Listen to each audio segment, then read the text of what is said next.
أعوذ بالله من الشيطان الرجيم. بسم الله الرحمن الرحيم. الحمد لله رب العالمين الرحمن الرحيم مالك يوم الدين إياك نعبد وإياك نستعين اهدنا الصراط المستقيم صراط الذين أنعمت عليهم غير المغضوب عليهم ولا الضالين. سب تعریفیں اللہ کے لیے ہے جو ہر مخلوق کے پالنے والے ہیں. عالمین مخلوق کو کہا ہے. الرحمن الرحیم سب پر مہربان ہیں. الرحیم اور بہت مہربان ہیں. مالک یوم الدین حساب کے دن کے مالک ہیں. ایاک نعبد و ایاک نستعین اے اللہ ہم آپ ہی کی عبادت کرتے ہیں اور تمام کاموں میں ہم آپ ہی سے مدد مانگتے ہیں.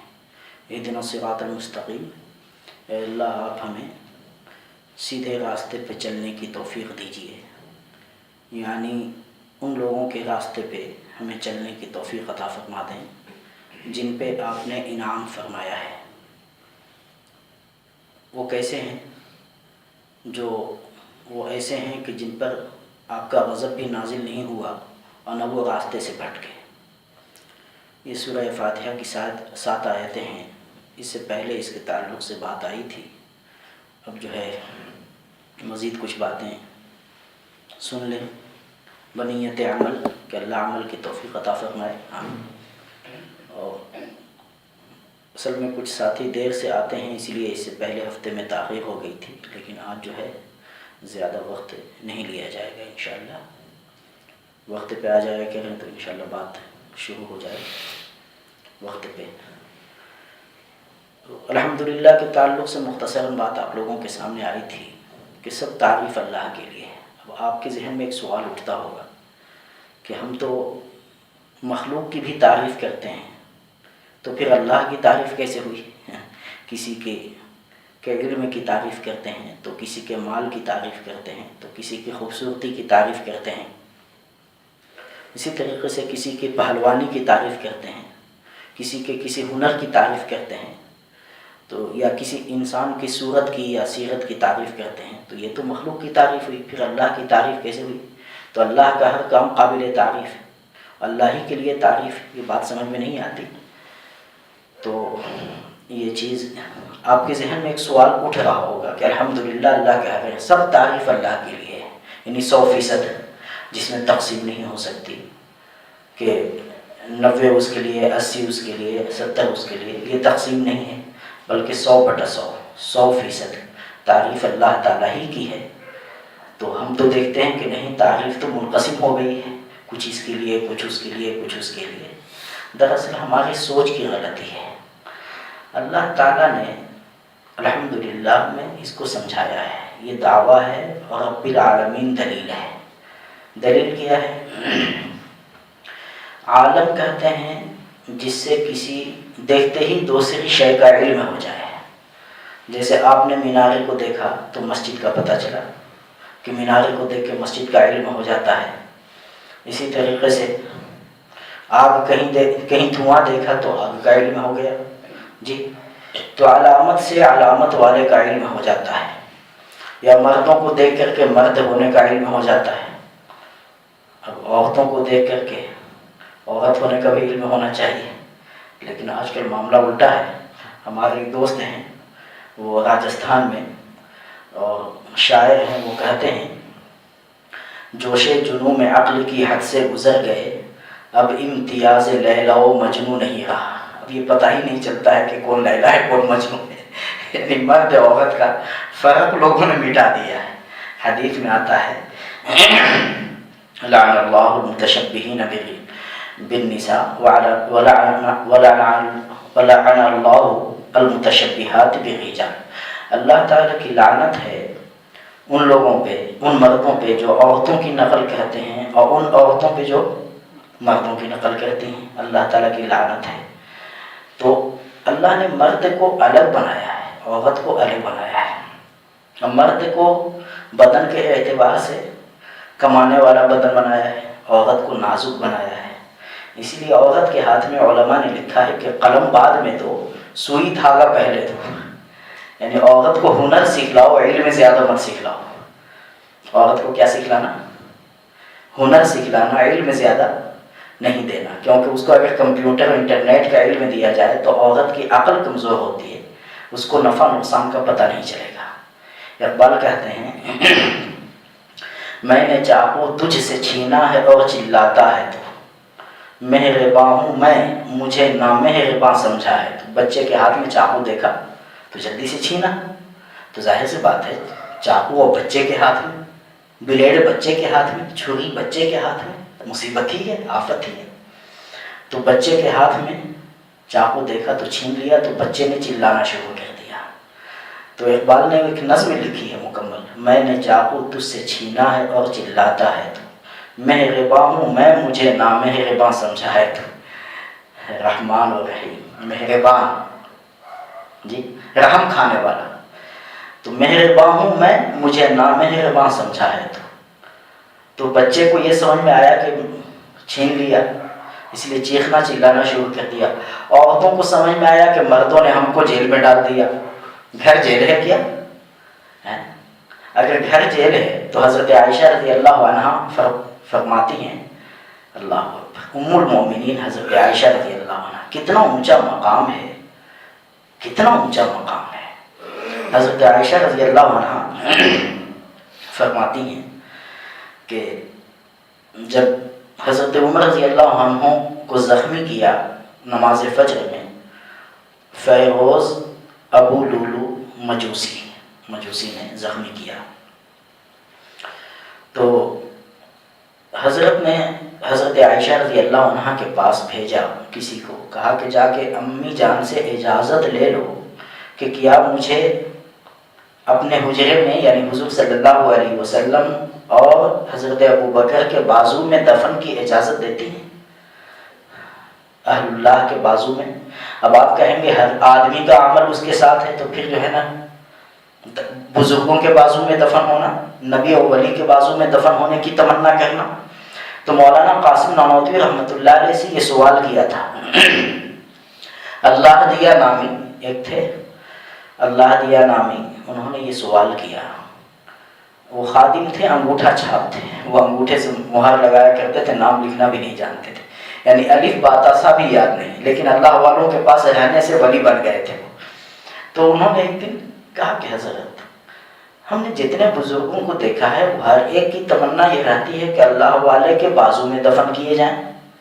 تو آپ بھی بیان کرتے ہیں اور کلام پاک کی آیت پیش کرتے ہیں، ہر آدمی اپنے عمل میں گرفتار ہے، ہر آدمی کا عمل اس کے کام آئے گا. نمازی کی نماز خود نمازی کو اسی کو کام آئے گی، روزے دار کو خود اس کا روزہ کام آئے گا، دوسرے تک نہیں پہنچے گا، حاجی کو خود اس کا حج. تو پھر جو ہے اللہ والوں کے بازو میں دفن ہونے کی تمنا کیوں کرتے ہیں؟ تو گرمی کا موسم تھا. آپ کے یہاں تو یہاں گرمی تو اتنی نہیں ہوتی، لیکن صوبہ بہار یوپی کی گرمی اور وہاں کی سردی تو علماء والحفیظ. تو گرمی کا موسم، ہاتھ میں پنکھا لیے ہوئے تھے، دستی پنکھا ہوتا ہے نا، اس سے حضرت کو پنکھا جھل رہے تھے. تو حضرت نے پوچھا کہ اللہ دیا پنکھا مجھے جھل رہے ہو؟ کہا کہ جی حضرت میں تو آپ ہی کو جھل رہا ہوں. کہا کہ اچھا میرے آس پاس جو لوگ بیٹھے ہیں کیا ان کو بھی ہوا پہنچ رہی ہے؟ کہا کہ یقیناً پہنچ رہی ہے ہوا. کہا کہ بس تمہارے سوال کا جواب ہو گیا. اللہ والوں پہ جب رحمت نازل ہوتی ہے تو ان کے بازو میں جو ہوتے ہیں نا ان کو بھی اس سے فائدہ پہنچتا ہے. جب موت کے بعد اتنا فائدہ ہے تو زندگی میں کیا فائدہ نہیں پہنچے گا؟ اس کی مثال ایسی ہے کہ مرنے کے بعد ہر مومن حضور صلی اللہ علیہ وسلم کو دیکھتا ہے یا نہیں دیکھتا؟ قبر میں سوال ہوتا ہے نا کہ وہ کون سی ہستی ہیں جو تمہارے درمیان بھیجے گئے. تو اگر نبی کی سنت اور شریعت کے اور نبی سے محبت کر کے دنیا سے چلا گیا تو حجابات ہٹا دیے جاتے ہیں، دیکھ کے پہچان لیتا ہے. لیکن کوئی مرنے والے کو صحابی نہیں کہتا، کوئی مرنے والے کو، حالانکہ حضور کو دیکھا ہے، موت کے بعد دیکھا ہے، لیکن صحابی کوئی نہیں کہتا. لیکن دنیا میں ایک نظر انہوں نے دیکھی، ایک نظر آپ نے دیکھی، بس ایک ہی نظر کا فرق ہے. بس ایک نظر کی وجہ سے تمام اولیاء علماء کی زندگی بھر کا سجدہ ایک صحابی کے ایک سجدے کا مقابلہ بھی نہیں کر سکتا. وجہ کیا؟ زندگی میں اہل اللہ سے فائدہ اٹھانا. تو جب موت کے بعد جب بازو میں رہنے سے یہ فائدہ ہوتا ہے تو زندگی میں اہل اللہ کے ساتھ رہنے سے کتنا فائدہ ہونا چاہیے. جی اللہ اکبر. اللہ سمجھنے کی توفیق عطا فرمائے. تو بہرحال مخلوق جو ہے نا اس کو دیکھ کر کے یعنی علامت سے علامت والے کا پتہ چلتا ہے. کس کا پتہ چلتا ہے؟ علامت والے کا. کون سا واقعہ ہم سنا رہے تھے؟ جو واقعہ شروع کیا تھا جو بیچ میں جو ہے مولانا قاسم نانوتوی کی بات آ گئی سامنے. حضرت عمر رضی اللہ. تو حضرت عمر رضی اللہ تعالیٰ عنہ انہوں نے حضرت عائشہ رضی اللہ تعالیٰ عنہ کے پاس آدمی بھیجا. کہا کہ حضرت کے پہلو میں دفن ہونے کی اجازت دے دیجیے. تو حضرت عائشہ رضی اللہ عنہ نے فرمایا کہ یہ تو میں نے اپنے لیے جگہ رکھی تھی لیکن اب میں اپنے اوپر حضرت عمر کو ترجیح دیتی ہوں. اپنے اوپر کس کو؟ حضرت عمر رضی اللہ عنہ کو. تو حضرت عمر رضی اللہ تعالیٰ عنہ جب وہاں دفن کر دیے گئے، اللہ اکبر، جب دفن کیے گئے اس کے بعد حضرت عائشہ کا بیان سنیے. حضرت عائشہ فرماتی ہیں کہ جب حضور صلی اللہ علیہ وسلم دفن کیے گئے میرے شوہر تھے، میں ایسی ہی آ جاتی تھی، سر پہ کچھ نہیں سامنے آ جاتی تھی. پھر اس کے بعد میرے ابا دفن کیے گئے تو میرے باپ تھے، میں چہرہ کھول کے آ جاتی تھی. لیکن جب حضرت عمر رضی اللہ تعالیٰ عنہ دفن کیے گئے تو فاستحییت من عمر، تو مجھے عمر سے شرم آنے لگی، میں اپنے چہرے پہ حجاب ڈال کر کے آتی ہوں. آج زندوں سے بھی حیا نہیں، وہاں تو دنیا سے جانے والوں سے بھی حیا ہے. کیا مطلب؟ قیامت تک آنے والی عورتوں کو تعلیم دی ہے حیا کی، پردے کی. ابھی سورہ رحمان نماز میں سن رہے تھے.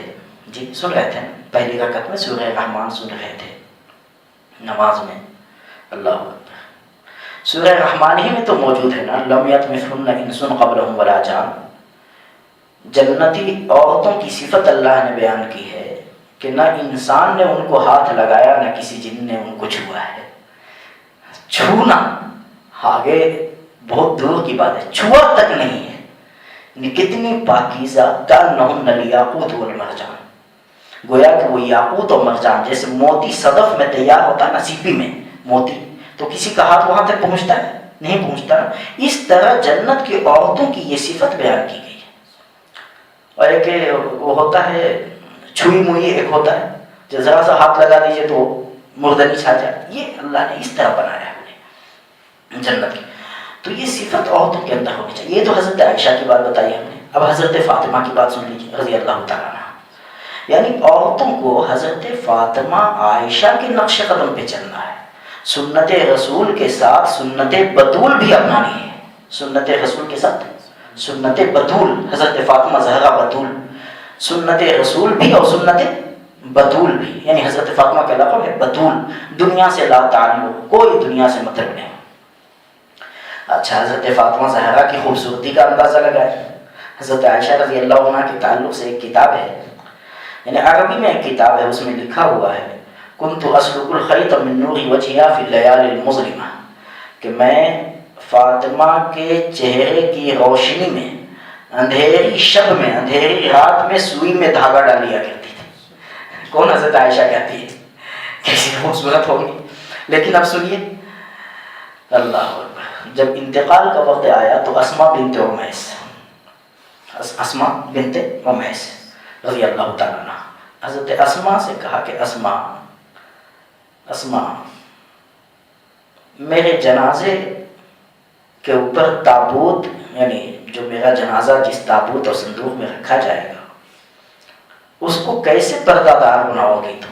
کہا کہ آپ گھبرائے نہیں، میں نے حبشہ کی جو ہجرت کی تھی، اسماء نے حبشہ کی ہجرت کی تھی حضرت جعفر کے ساتھ. اللہ اکبر. تو حضرت اسماء کہتی ہیں کہ میں نے حبشہ میں دیکھا کہ باضابطہ جیسے یہ تابوت ہے نا جس میں جنازے کو لے جاتے ہیں، تو جنازے کے اوپر جو ہے نا بھی ایک سائبان ڈالا جاتا ہے اوپر بھی، تو ہم وہ سائبان ڈالیں گے. کہا کہ اچھا علی کو بلاؤ. حضرت علی آئے رضی اللہ تعالیٰ. تو کہا کہ حضرت علی سے کہا کہ آپ سے درخواست ہے کہ میرے جنازے کو دن میں نہیں رات میں اٹھائیں، دن میں نہیں رات میں اٹھائیں، آپ سے یہ درخواست ہے میری۔ کہا کہ فاطمہ کیوں ایسا کہتی ہو؟ کہا کہ میری شکل کو، میری صورت کو یا تو مصطفیٰ نے دیکھا ہے یا مرتضیٰ نے دیکھا ہے۔ کیا بات کہی؟ میری شکل کو، صورت کو یا تو مصطفیٰ نے دیکھا ہے یعنی ابا نے، یا مرتضیٰ حضرت علی مرتضیٰ نے دیکھا ہے۔ جس طرح میری صورت کسی نے نہیں دیکھی، اسی طرح میرے جنازے کو بھی کوئی نہ دیکھے۔ دیکھا؟ اب بتائیے اس میں عزت ہے یا نہیں؟ اس میں تحفظ ہے نہیں؟ اس میں حفاظت؟ عورتیں سمجھتے ہیں کہ ہمیں قید کر دیا گیا، قید نہیں کیا گیا ہے بلکہ ان کی حفاظت کا سامان کیا گیا ہے، تب جا کر کے یہ مقام حضرت فاطمہ زہرا کو دیا گیا۔ بہرحال ہم یہ کہہ رہے تھے کہ الحمدللہ دعویٰ ہے رب العالمین، اس کی دلیل ہے۔ عالم کے معنی آتے ہیں جس کو دیکھتے ہی کسی اور شے کا علم ہو جائے۔ مرد کو دیکھا تو پہچان لیا یہ مرد ہے، عورت کو دیکھا تو عورت کو ہی تو پہچان ہے کہ یہ عورت ہے۔ لیکن آج تو پہچان ہی مٹا دی ہم نے، آج تو پہچان مٹا دی ہے نا۔ پہچان تو فرض ہے نا، یونیفارم، ایسا لباس جو عورتوں کے لیے، اب حدیث میں آتا ہے رب کاسیات عاریات مائلات ممیلات، بہت ساری عورتیں ہیں جو لباس پہن کے بھی بے لباس ہوتی ہیں، مائل ہوتی ہیں مردوں کی طرف اور مردوں کو اپنی جانب کھینچتی ہیں۔ جی ہاں، یہ بھی سمجھایا گیا۔ تو بہرحال عالم کے معنی آتے ہیں جس سے دیکھتے ہی دوسری چیز معلوم ہو جائے، ٹھیک ہے۔ اب اس کی جمع کیا ہے؟ عالمین، یعنی ہر مخلوق۔ مخلوق خالق کا پتہ دیتی ہے۔ مخلوق کس کا پتہ دیتی ہے؟ خالق کا پتہ دیتی ہے۔ وہ کیسے دیتی ہے؟ مولانا عمر صاحب پالن پوری یہ چلے جا رہے تھے، مولانا عمر صاحب، ایک ڈاکٹر مل گیا، تو ڈاکٹر ہوائی جہاز کا سفر تھا، بازو میں بیٹھا ہوا تھا، مولانا عمر صاحب پالن پوری سے بات چیت ہونے لگی، تو مولانا عمر صاحب جو ہے انہوں نے سوچا کہ اچھا موقع ہے دعوت، کیونکہ مومن تو ہر حال میں داعی ہے، دعوت بھی آگے چل کے حکومت کی شکل میں بدل جائے، یہ بھی مسئلہ ہے، کیونکہ کلام پاک نے جو کہا ہے نا کنتم خیر امۃ اخرجت للناس، وہ دراصل حاکموں کے لیے کہا ہے۔ کس کے لیے؟ حاکم کے لیے، یعنی تأمرون بالمعروف، تم حکم دیتے ہو نیکی کا، ہم حکم دینے لگے تو ہم پٹائی کھا جائیں گے۔ گشت میں ہم حکم دیتے ہیں یا کہتے ہیں منت سماجت کرتے ہیں، بھیا ذرا مسجد میں آ جاؤ تم، وہاں حکم دینا ہے، تأمرون بالمعروف وتنہون عن المنکر۔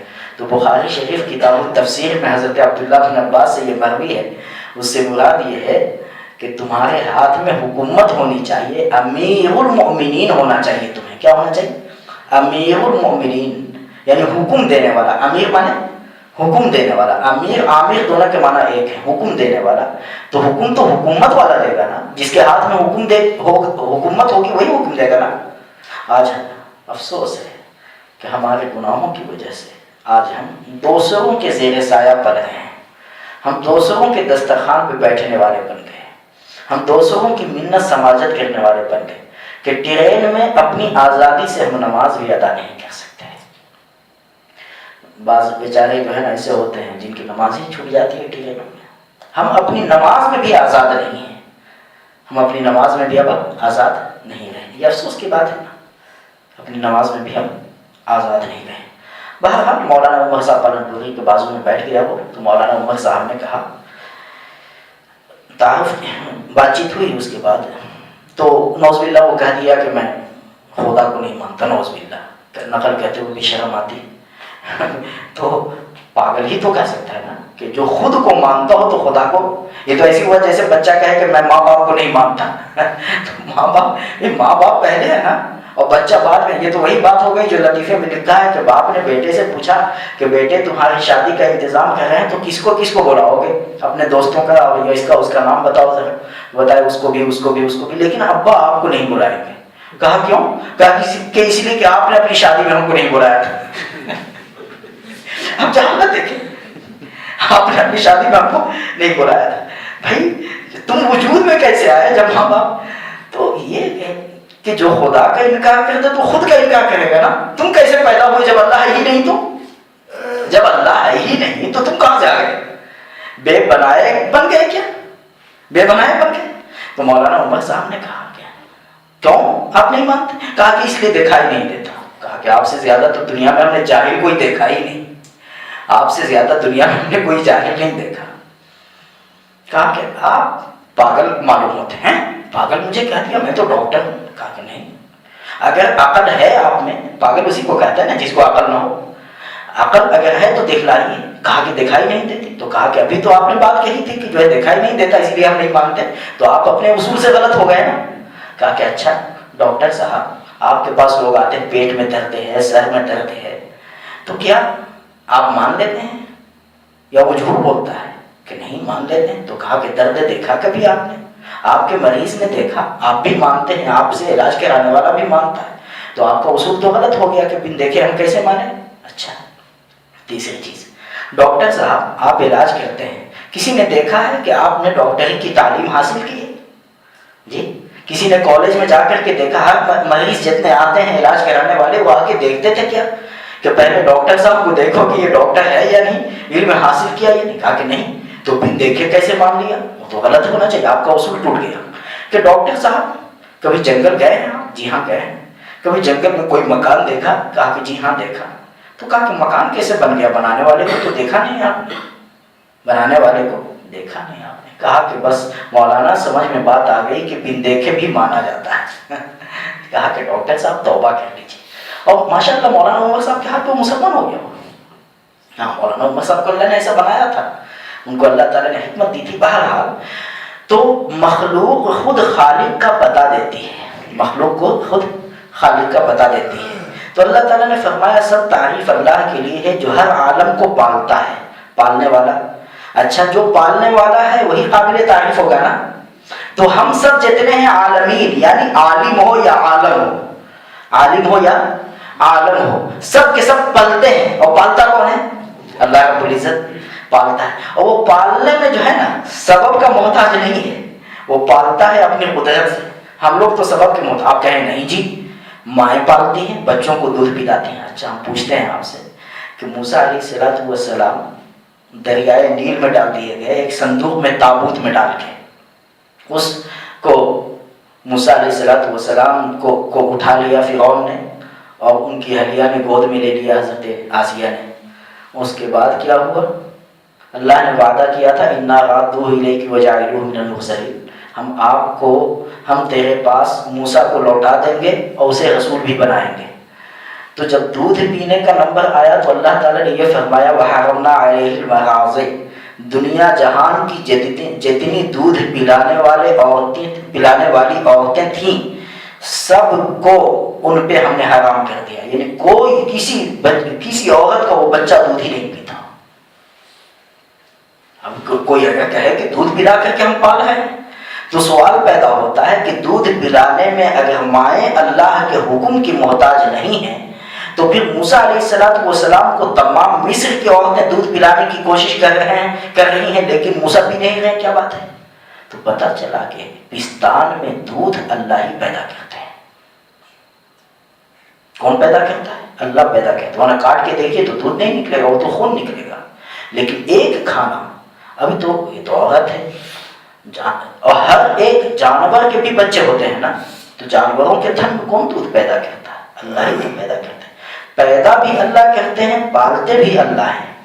جی اس کے بعد پھر جب ماں آ گئی، ماں کو بلوایا گیا، لمبا قصہ ہے. تو ماں نے جیسے ہی گود میں لیا تو فوراً بچے نے دودھ پینا شروع کر دیا. بچے نے کس نے حکم دیا؟ کون پال رہا تھا؟ یہ دل میں کس نے ڈالا بچے کے دل میں کہ دیکھو اس کا دودھ پینا اور باقی کسی کا دودھ نہ پینا؟ کسی نے دل میں ڈالا؟ اللہ تعالیٰ نے ڈالا. ایک بات تو اس میں توحید کو سکھایا گیا ہے کہ اللہ کے سوا کسی سے ایسا تعلق قائم نہ کرنا کہ بس پلنے کا کہ وہ پالے گا تو ہم پلیں گے، نہیں پالے گا تو ہم نہیں پلیں گے. آج یہی عقیدہ بنا ہوا. بچوں سے پوچھئے کون پالتا ہے؟ کہ ابا. عورت سے پوچھئے کہ کون پالتا ہے؟ کہا کہ میرے شوہر. یہ عقیدہ بنا ہوا ہے. اللہ نے سب سے پہلا سبق دیا الحمدللہ رب العالمین، ساری تعریف اللہ کے لیے ہے جو ہر مخلوق کو پالنے والا ہے، ہر مخلوق کو پالنے والا ہے. تو رب کے تین معنات ہیں، پیدا کرنے والا اور باقی رکھنے والا اور دھیرے دھیرے دھیرے دھیرے اس کو کامل کرنے والا. جیسے چھوٹا سا بچہ دھیرے دھیرے جوان ہوتا ہے. آج الف بات آسان ہے, دھیرے دھیرے عالم ہو جاتا ہے, وہ مفتی ہو جاتا ہے. وہ یہ تینوں معنی بہرحال رب العالمین میں. تو کہنے کا مطلب یہ ہے کہ اللہ یہ کہہ رہے ہیں, دعویٰ بظاہر سمجھ لیجیے کہ سب تعریف اللہ کے لیے ہے. تو یہ کیسے ہے؟ ہم تو مخلوق کی بھی تعریف کرتے ہیں. تو پتہ چلا کہ مخلوق کی جو تعریف ہو رہی ہے وہ مخلوق میں کس نے پیدا کیا ہے. کیونکہ مخلوق کی صفت ہے پالنا, یہ صفت مخلوق کی نہیں ہے. تو کس نے پیدا کیا مخلوق میں؟ اللہ تعالیٰ نے پیدا کیا ہے. جی اب اللہ پالنے میں اپنی حکمت سے پالتے ہیں, اپنی رحمت سے پالتے ہیں, اپنی قدرت سے پالتے ہیں. ایک واقعہ لکھا ہے, روح المعانی ایک تفسیر ہے, اس میں واقعہ لکھا ہے کہ موسیٰ علیہ السلام کو اللہ تعالیٰ نے حکم دیا کہ اذهب الى فرعون انه طغى, آپ فرعون کے پاس جائیے کیونکہ فرعون بہت سرکش ہو گیا ہے. تو موسیٰ علیہ السلام کے دل میں خیال آ گیا کہ میرے بال بچوں کا کیا ہوگا, کیونکہ اللہ نے فرما دیا تھا وَاصْطَنَعْتُكَ لِنَفْسِي اذهب انت واخوك بآیاتی ولا تنیا فی ذکری. اے موسیٰ میں نے تجھے اپنے کام کے لیے بنایا ہے. اللہ کا کام کیا ہے کہ بندوں کو اللہ سے ملانا, یہ کام ہے. تو اپنے کام کے لیے بنایا ہے, لہٰذا آپ جائیں اور آپ کے بھائی جائیں, اور جاتے وقت یعنی گشت جب کرنے کے لیے جائیں گے تو ذکر سے غفلت نہ ہونے پائے. ولا تنیا فی ذکری, گشت اگر ذکر سے خالی ہے تو اللہ کی مدد نہیں آئے گی. ولا تنیا فی ذکری اذهبا الی فرعون انه طغى, فرعون کے پاس جائیے, وہ آپے سے باہر ہو گیا. فقولا له قولا لینا لعله يتذکر ویخشی, اور اس سے آپ نرم میٹھی بات کیجیے تاکہ وہ خوفزدہ ہو جائے, ڈر جائے. وہ تو دعوت و تبلیغ میں نرم اور میٹھی بات کرنے کا حکم ہے. لیکن جب دوسرا معاملہ آ جاتا ہے نا, جب مقابلے کا معاملہ آ جاتا ہے تو اس وقت بہت ہی سخت الفاظ بھی بولنے کا حکم ہے. وَلْيَجِدُوا فِيكُمْ غِلْظَةً, ایسا بھی قُلْ یَا أَیُّہَا الْکافِرُونَ, اے کافرو سن لو. قُلْ یَا أَیُّہَا الْکافِرُونَ, کتنا سخت خطاب ہے, اے کافرو. آخر میں کہا لَکُمْ دِینُکُمْ وَلِیَ دِین, میرے تمہارے دین میں کوئی سمجھوتا نہیں. میرے تمہارے دین میں دین کے معاملے میں کمپرومائز نہیں کر سکتے, دین کے معاملے میں سمجھوتا نہیں کر سکتے. بہرحال تو موسیٰ علیہ السلام کو خیال آ گیا کہ میرے بال بچے کا کیا ہوگا. جیسے ہی سوچا تو اللہ تو دلوں کے خیال سے واقف ہے. آدمی جو سوچتا ہے وہ اللہ تعالیٰ جانتے ہیں. اسی لیے سوچنے سے پہلے سوچ لیجئے کہ ہم کیا سوچ رہے ہیں.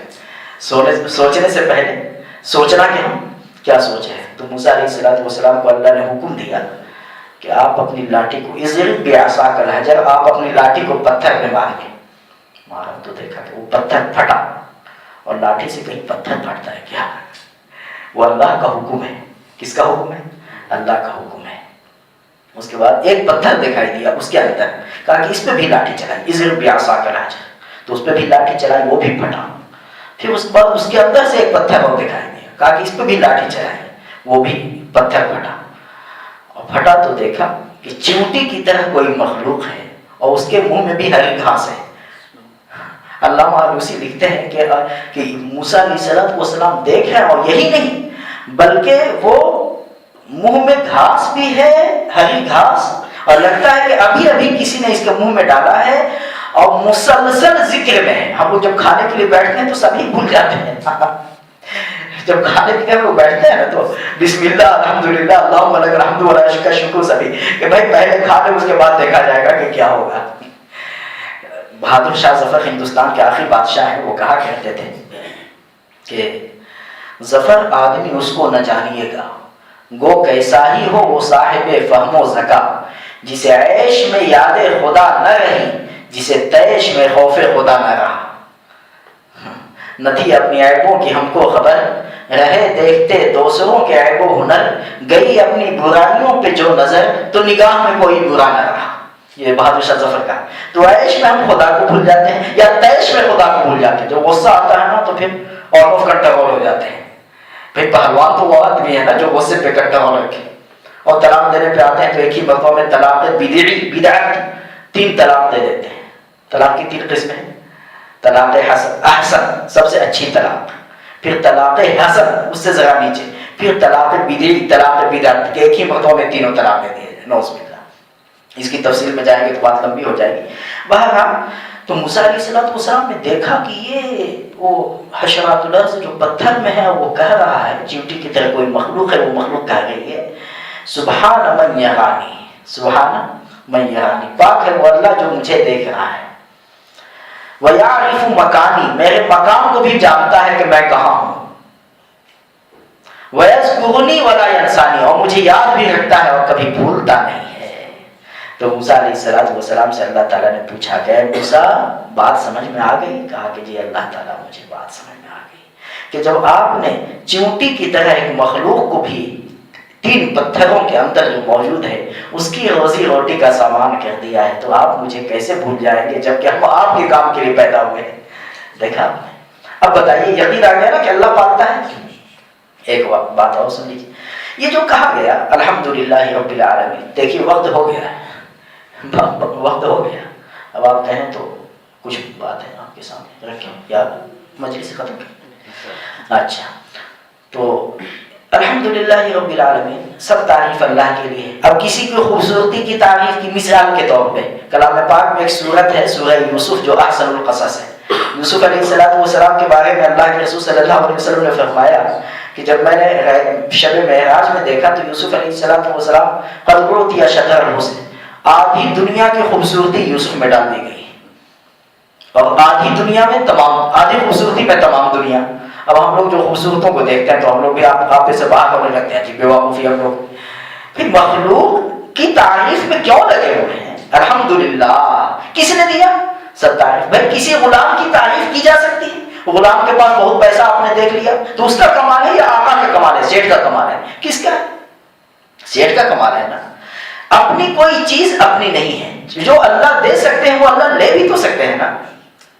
جی ہاں، امام ذہبی نے غالباً لکھا ہے واقعہ کہ ایک نوجوان تھا بہت خوبصورت، قدامت، لمبے قد والا، بہت خوبصورت، اور دمشق کی مسجد میں ملا تھا۔ وہ نوجوان کو دیکھنے لگے، بزرگ اوپر نیچے دیکھ رہے ہیں۔ نوجوان نے پوچھا شیخ کیا دیکھ رہے ہیں؟ ماذا ترى یا شیخ، کیا دیکھ رہے ہیں؟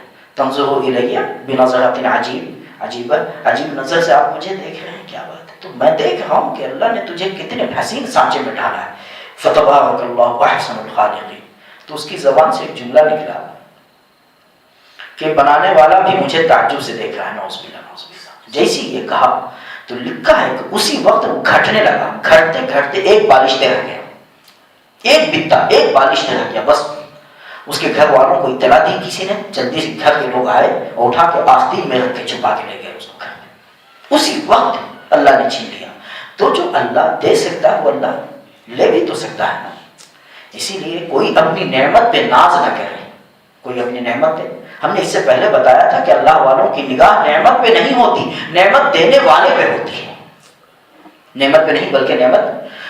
سلیمان علیہ السلام کا قصہ آپ لوگوں نے سنا ہوگا، اور سلیمان علیہ السلام اس دنیا میں سب سے بھاری بھرکم بادشاہ گزرے ہیں، سب سے بھاری بھرکم۔ وہ ایسا بادشاہ نہ ان سے پہلے نہ ان کے بعد، نہ ان سے پہلے نہ ان کے بعد، جنات پہ ان کی حکومت، ہوا پہ ان کی حکومت، پرندوں پہ ان کی حکومت، جی عجیب بادشاہ گزرے ہیں سلیمان علیہ السلام، اور اللہ نے بہت صفات سے ان کو نوازا تھا، عجیب عجیب۔ تو سلیمان علیہ السلام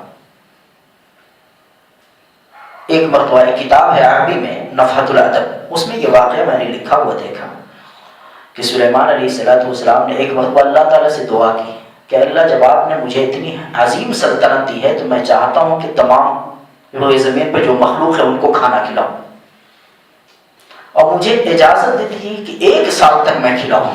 اللہ اکبر، کتنے سال تک؟ 1 سال تک۔ دیکھیے بندہ اللہ تعالیٰ کی انتہا کو نہیں پہنچ سکتا کہ اللہ تعالیٰ کی ذات کہاں تک ہے، اللہ تعالیٰ کی صفات کہاں تک ہے۔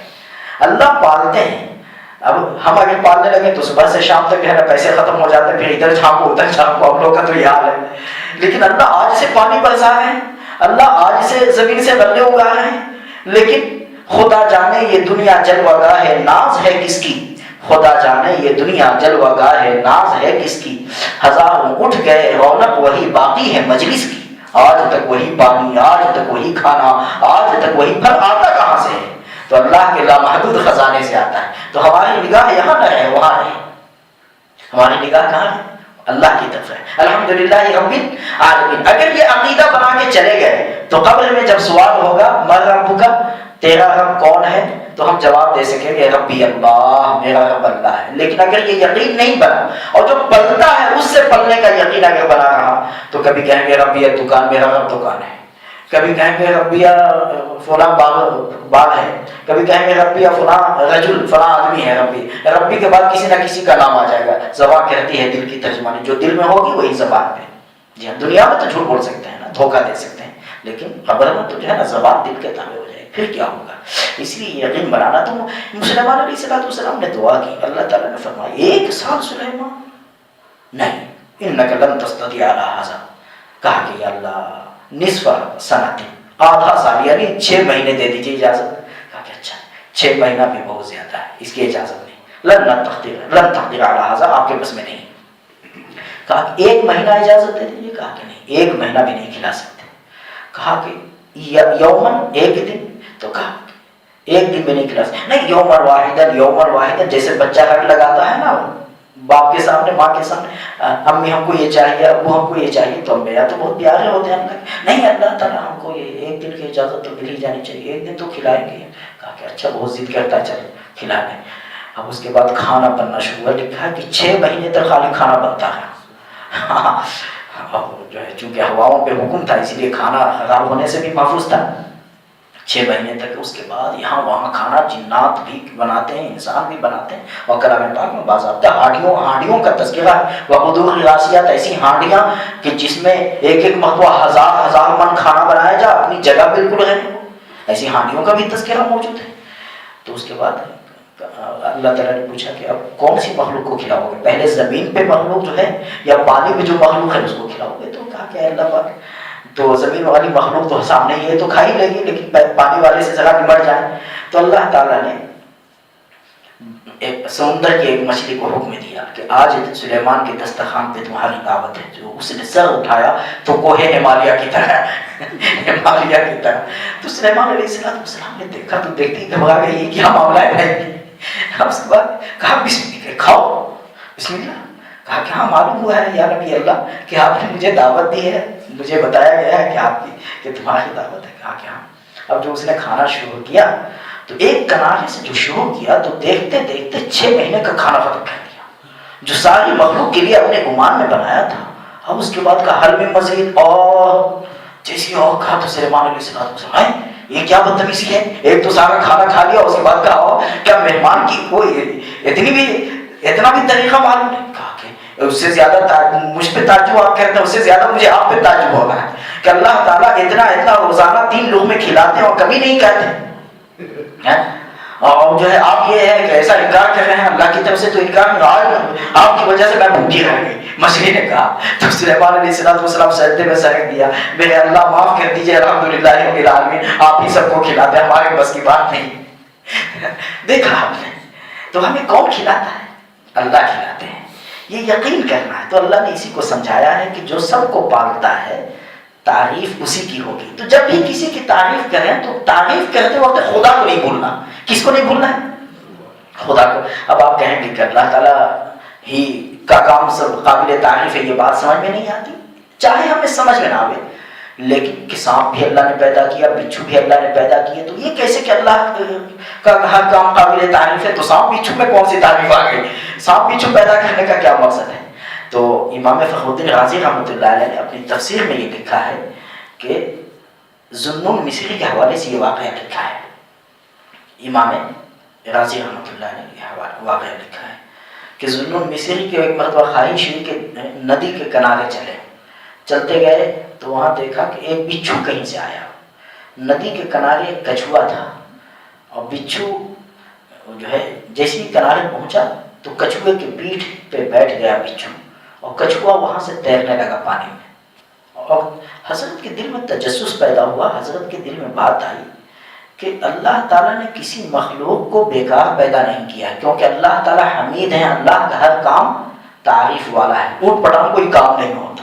اونٹ پٹانگ سمجھ رہے ہیں، یعنی اونٹ پہ ٹانگ ہے تو بھائی اونٹ پہ اگر کوئی پاؤں رکھے گا تو کیا ہوگا، یعنی بیکار ہے. تو اونٹ پٹانگ کوئی کام اللہ کا نہیں ہوتا. تو یقیناً اس میں کوئی حکمت ہے. ایک کشتی والے سے بات کی, کہا کہ جہاں جہاں جائے مجھے لے چلو. تو کشتی والا بھی ذو النون کو پہچانتا تھا, وہ غالب ولی تھے, لے کے چلا. تو چلتے چلتے وہ کچھوا ادھر پہنچا اور بچھو چھلانگ لگا کے نیچے آ گیا. وہ آگے چلنے لگا, یہ اس کے پیچھے پیچھے چلے. ذو النون رحمۃ اللہ علیہ پیچھے پیچھے چلے. آگے چل کے کیا دیکھتے ہیں کہ درخت ہے, اس درخت کے نیچے ایک نوجوان سویا ہوا ہے, بلکہ نشے میں مدہوش ہے, شراب کا نشہ ہے, نعوذ باللہ. تو سمجھ گئے کہ یہ نوجوان بہت پاپی ہے, بدماش ہے, اس لیے بچھو کو اللہ نے بھیجا ہے کہ اس کا کام تمام کر دیا جائے.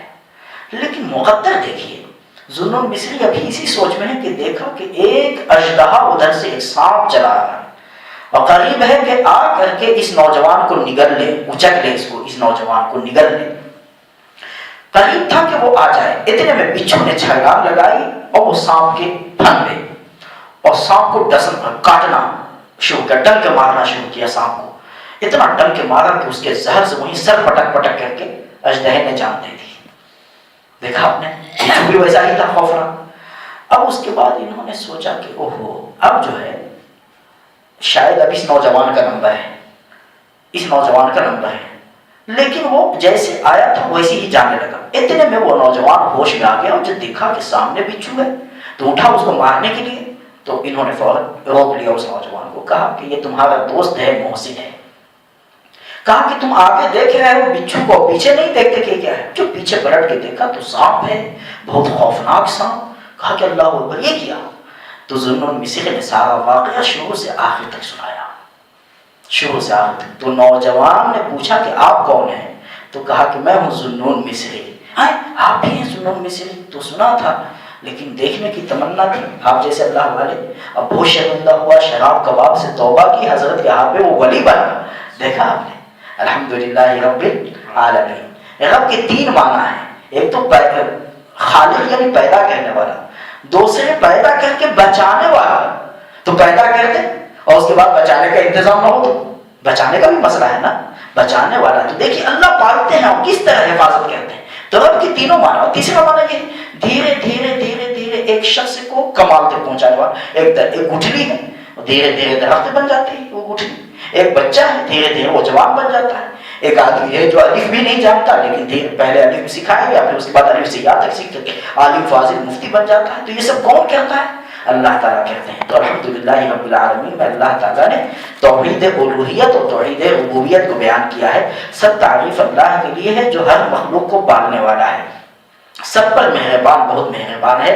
قیامت کے دن کا مالک. ہم آپ ہی کی عبادت کرتے ہیں, آپ ہی سے مدد مانگتے ہیں. ہمیں سیدھے راستے پہ چلائیے, یعنی ان لوگوں کے راستے پہ جن پہ آپ نے انعام فرمایا, نہ ان لوگوں کے راستے پہ جن پہ آپ کا غضب نازل ہوا ہے, اور نہ ان لوگوں کے راستے پہ جو راستے سے بھٹک گئے. اللہ اس دعا کو قبول فرما لے. آمین. سبحان اللہ.